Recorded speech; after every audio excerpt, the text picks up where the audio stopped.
BBC Radio Merseyside. On the way in a few moments' time, then, the 92-year-old man who's decided to go skydiving. I think this sums it up rather well. This is for him. Nothing's going to stop us now.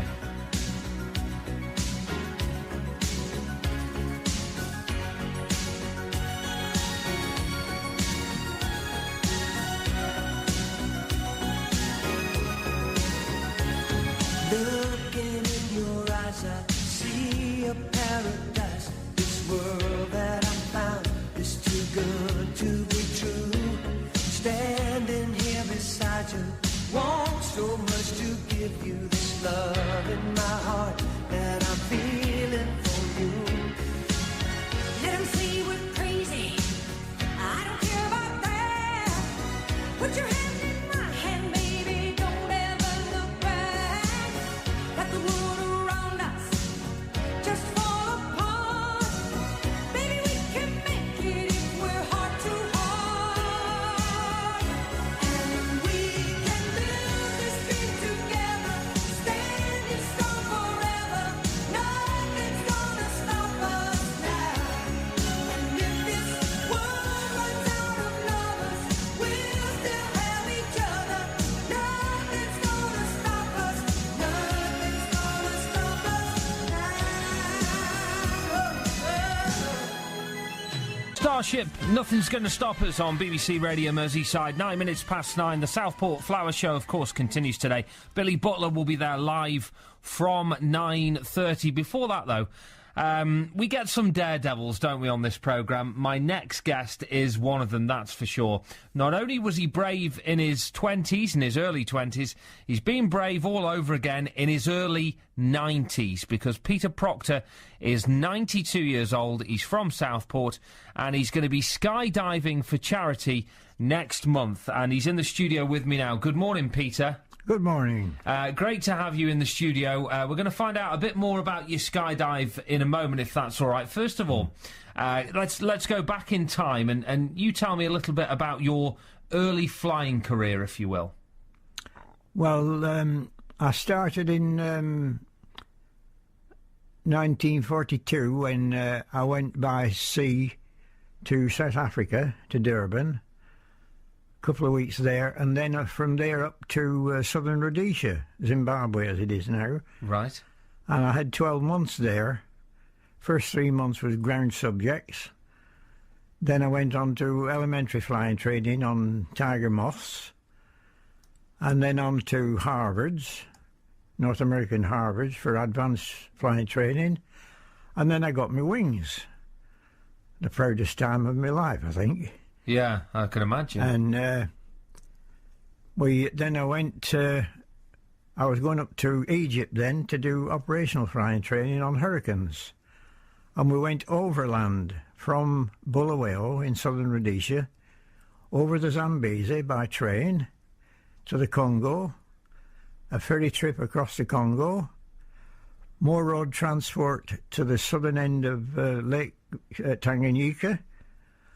We sailed the length of Tanganyika in a lake steamer, another train journey to Lake Victoria, travelled all the way up Lake Victoria to a little place called Kisumu, and then from there we flew to Khartoum and up to Heliopolis in Egypt. Right. So you've had such experiences then, it'd be fair to say. I mean, I would imagine you had to be very brave at the time, and when you look back at it now, though, it must have been the experience of your life, really. Oh, it was wonderful. I mean, just imagine, 19-year-old, and you start on an adventure such as that. Mm. It was wonderful. None of the kids nowadays seem to get that sort of opportunity. So in total, how long did you serve for then? Oh, I only did just over 4 years. Yeah. But out of those 4 years, I had less than 6 months in the UK. I went from Egypt out to India, and then from India into Burma, joined the squadron at a place called Infal in Burma, and from we went down the Chinwind Valley, different airstrips. The engineers would cut a strip out of the jungle, Yeah. and we would use it for a while they were building another strip further down the valley. And we gradually hopped our way all the way down the Chinwin until we got to a place called Magway. And then they pulled the squadron out to convert onto Spitfires. So you were involved in that, but obviously, as you say, you're only involved for about 4 years. So what was your career after war then? What did you do? When I came back, before I went into the forces, I was a storekeeper in a shoe factory. I used to issue all the materials and everything for each order. And when I came back, my job was there waiting for me. So I went back to it. But after 4 years out in the fresh air, it was driving me up the wall. I bet, yeah. It was like being in a cage. So I decided that right from being a youngster, I wanted to be a lorry driver like my dad.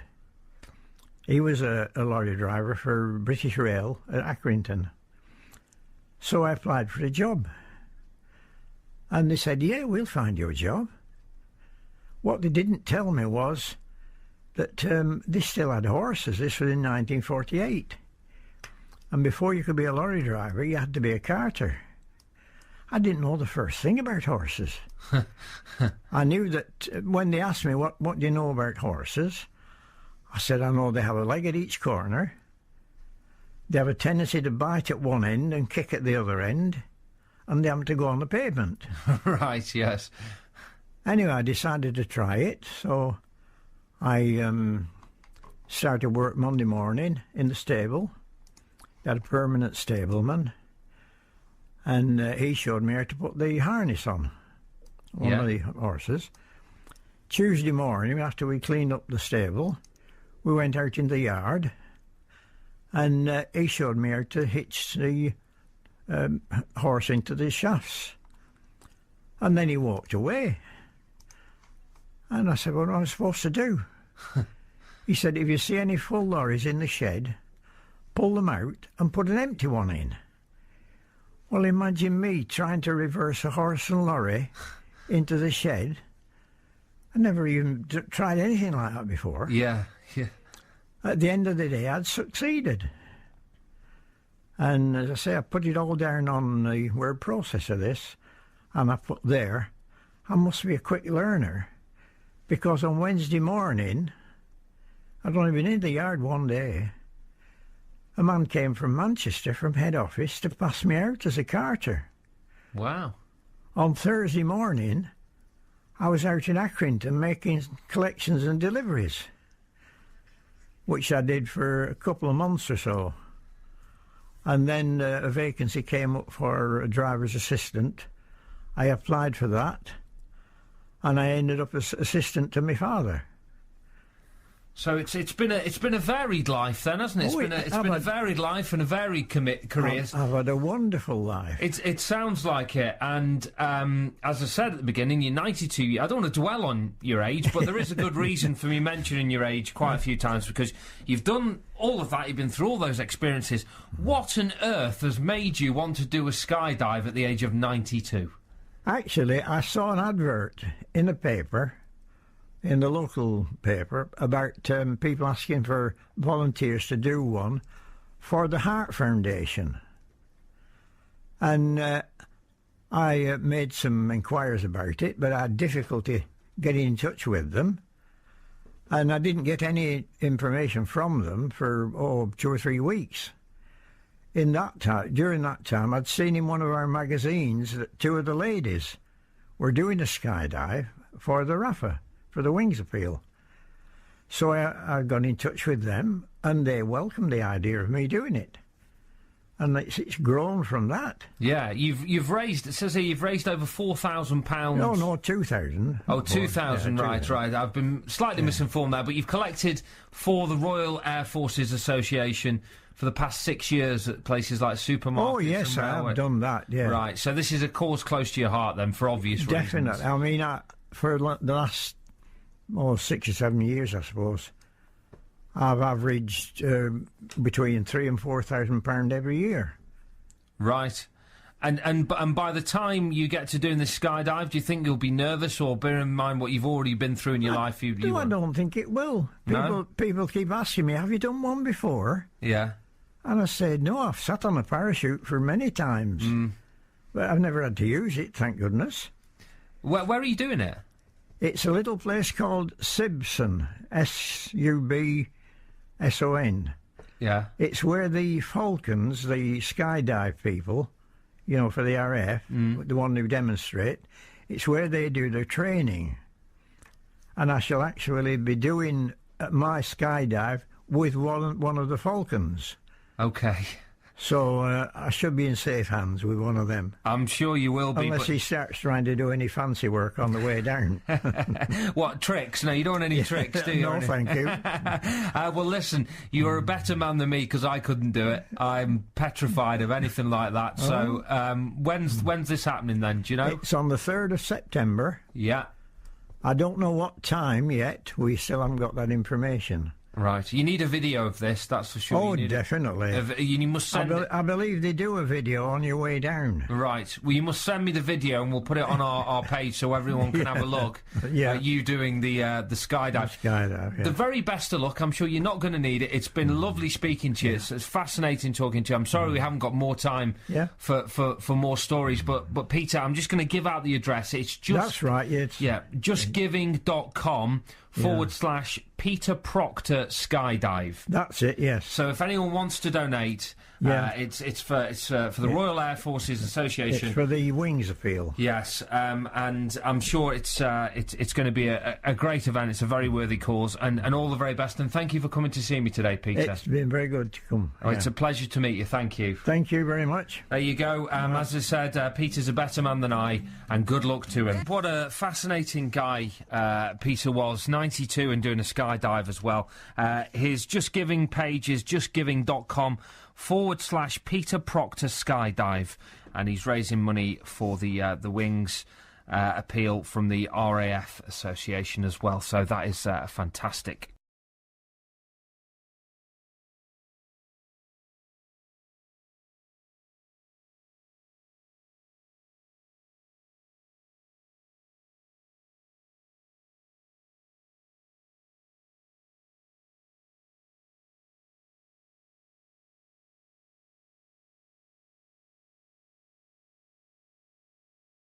Seekers come in all ages, but Peter Proctor from Southport has waited until he's 92 for his first ever skydive. And now Peter is more used to flying than most because he was a Spitfire pilot in World War II. Yes, but he's never needed his parachute during the war, but now he's taking on his first ever jump for charity. Tim Scott went to meet him.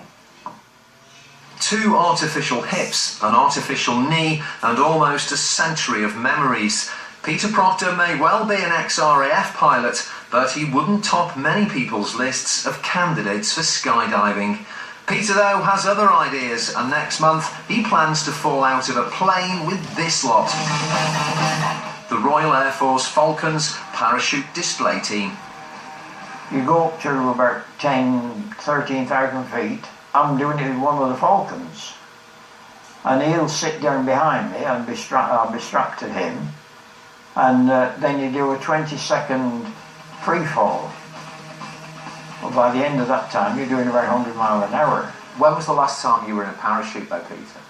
I've never been on one.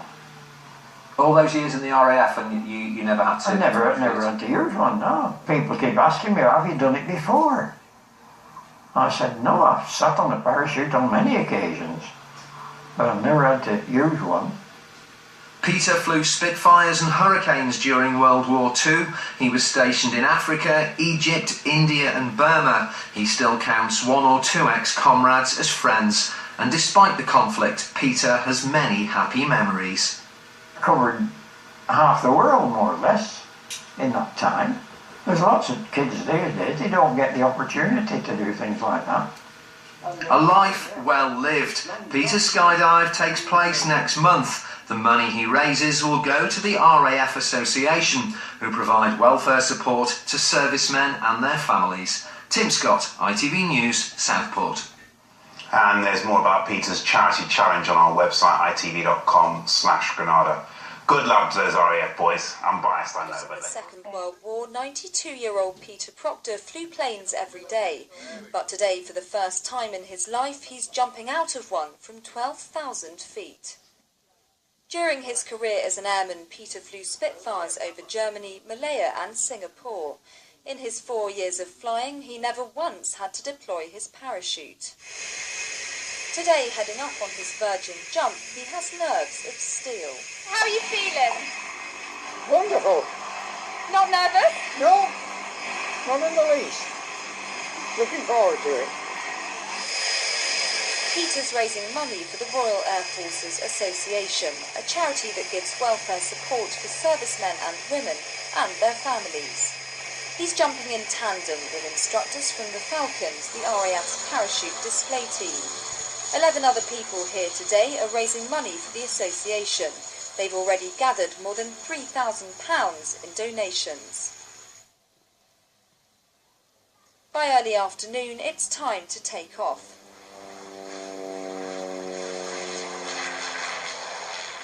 A few minutes later, they're high over Cambridgeshire, and next it's Peter's turn to jump.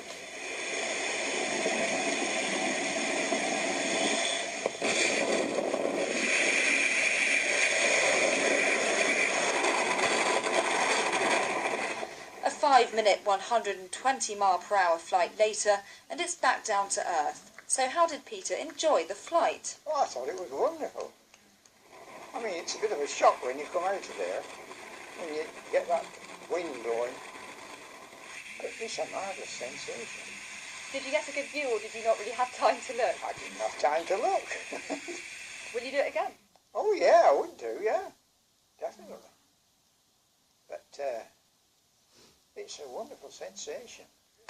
The living, smiling, flying proof that you're never too old to try something new. Olivia Patterson, ITV News, Sibson Airfield in Cambridgeshire. BBC Radio Merseyside next to a man who I have got so much time and admiration for. You may remember we spoke to him in mid-August about his skydive in September, and you absolutely loved him.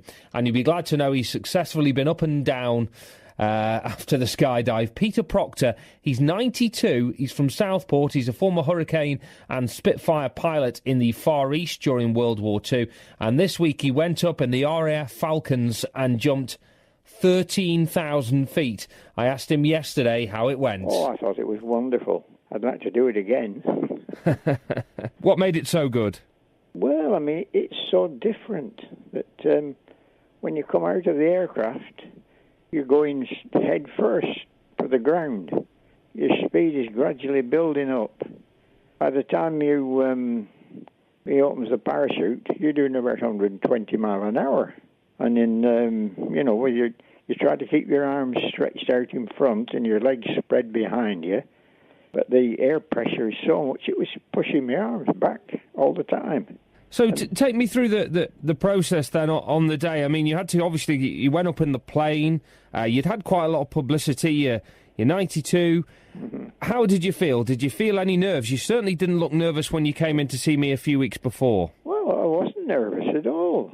I mean, it didn't. People kept saying, "Are you nervous? Are you excited?" And I just kept saying, "Oh, I'm all right." And it just went on like that. But not even when you got to the door of the plane. I mean, you're 13,000 feet. Yeah, that's right. Yeah. Yeah, you didn't get a little bit of a flutter in the tummy then or anything.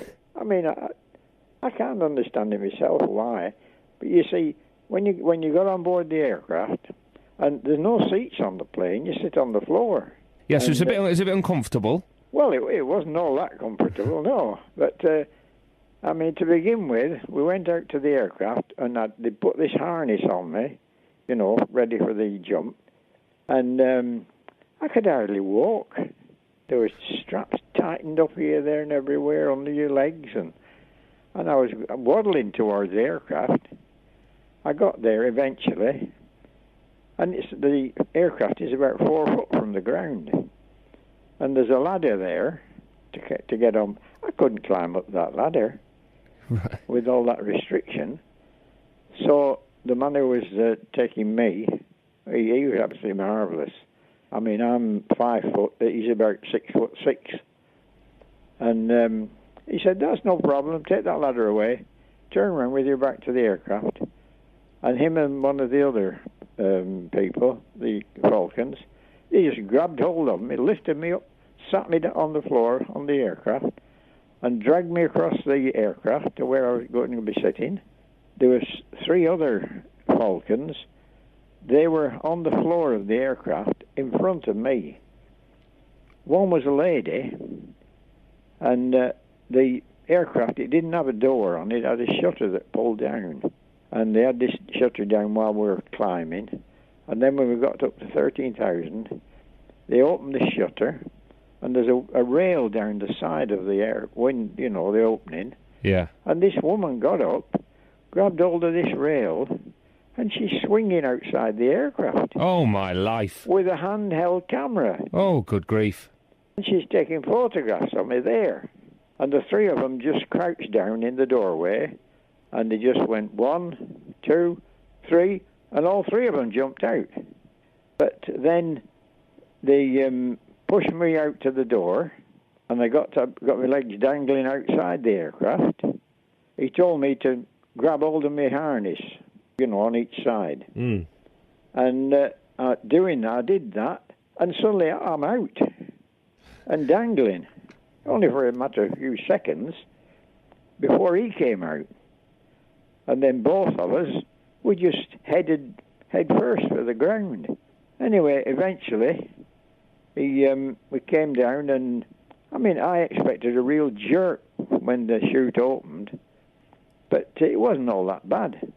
But the trouble is, it's only about 5 minutes. You don't have time to look for anything. Yeah. Well, it sounds like you had a fantastic experience. I did. I had a Peter. wonderful time. But the trouble was, when we landed, I couldn't get my legs high enough, and we landed, and we were moving forward slightly, very, very slow. With not being able to get my legs high enough, my toes started dragging on the grass. And of course, when that happened, I not only had a skydive, I had a land dive as well. So I went head first onto my front. I didn't hurt myself or anything. And how did the fundraising go then for the RAF Association? Well, the last I saw of it on the internet, it was 3,080 something, I think. That's great. Well, and there's more to come yet. Yeah, well, Peter, well done. How have you found coping with your newfound fame? Because you're everywhere. You're on the telly, as you mentioned. You're on the radio, in the papers. I think it's a madhouse. I never expected anything like this at all. Well, you're everywhere, Peter. It sounds like it. Yeah. Well, you're a better man than I, and I just want to congratulate you again and say well done, and thank you very much for talking to me today. Oh, you're welcome. There we go. What a man, Peter Proctor there.